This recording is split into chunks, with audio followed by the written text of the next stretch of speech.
loans you're seeing when you go to the bank that they'll talk to you about your business, but they want your own signature? Is that something you've run into? Those of you who've asked? Yeah, they basically want to give you a credit card. Exactly. Good way to put it. You notice I left out the one with the plus, seller financing. If you're in a business where you buy anything on a consistent basis, let me talk a little bit about Johnson Communications and PowerPhone. Basically, these were two-way radios. We sold to people in the construction business, service companies, taxi cabs.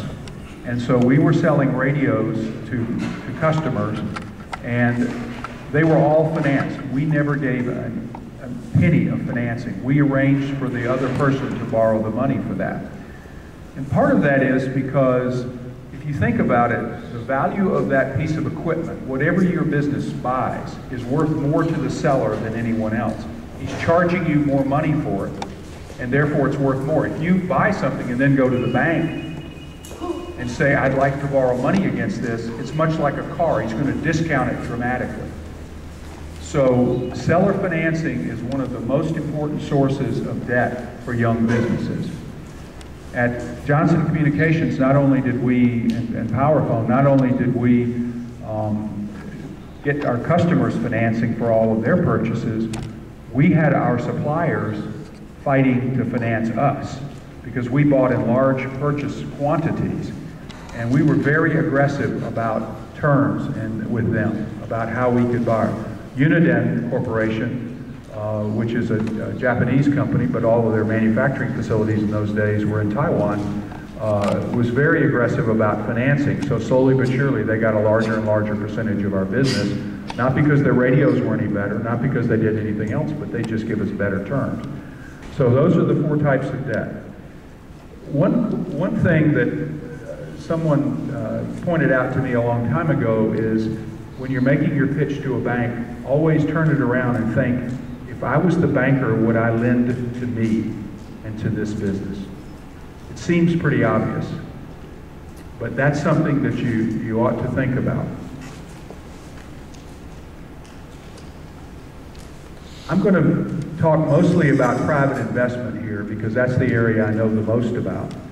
And what I hope to do is when you walk out of this in about an hour or so and have asked some questions, that you'll understand a little bit about the framework of how investors see private investors. You can read the slide. There are basically three categories of private investment.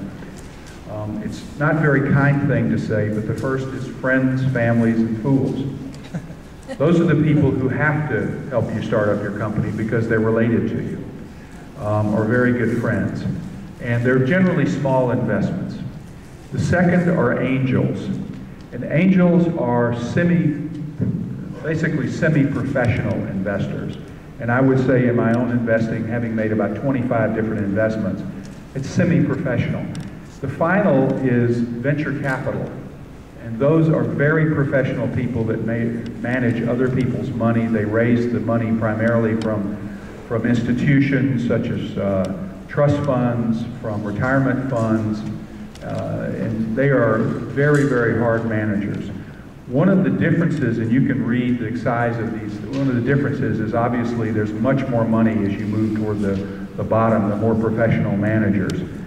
And the other thing is that the requirements for the business vary a great deal. And let me highlight that. If you're talking about a venture capitalist, they're really only interested in a business that can be grown very quickly, become worth a lot of money, and then they can sell out as it goes public or someone acquires it. Google is a great example of one of those kinds of businesses. And when you're talking to a large VC, that's sort of the model they want, whether it's a product or a service. If you're talking about a service company, law firms and accounting firms are not publicly traded. There's no market for them because they're service companies. They're basically personal service companies. Ad agencies, ad agencies are publicly traded. Why? Because it's not because of the creative work. That's much like law or accounting. They can't trade on that.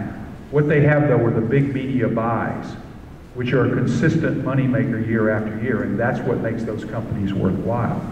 So if you're talking about a personal service business or a small business which is really a lifestyle business, professional management people are not interested. Venture capital people are not interested in that business. That's where you move more into the friends and family. You might attract angels, you might, but you'd have to figure out how you're going to repay them, and they'd have to take a lower 20% annual return. Looks more like a mezzanine type of debt, but that's a hard sale. Is that concept, I mean, does that make sense to you? Go ahead.